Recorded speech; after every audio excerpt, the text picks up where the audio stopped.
ચાતુર્માસ વ્રતનું મહાત્મય।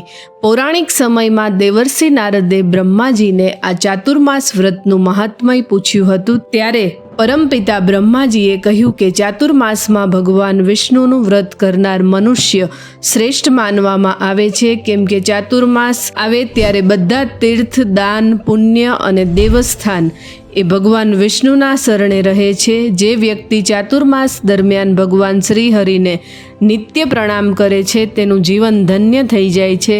બ્રહ્માજી કહે છે કે જે મનુષ્ય ચાતુર્માસમાં નદી સ્નાન, ઝરણામાં, તળાવ કે કૂવાના પાણીથી સ્નાન કરે તેને સિદ્ધિ પ્રાપ્ત થાય છે અને તેના હજારો પાપ નષ્ટ થઈ જાય છે। તે ઉપરાંત જો મહાતીર્થમાં સ્નાન કરવામાં આવે, મહાતીર્થ જેવા કે પુષ્કર અને પ્રયાગરાજ, તો તે મનુષ્યને અઢળક પુણ્યની પ્રાપ્તિ થાય છે।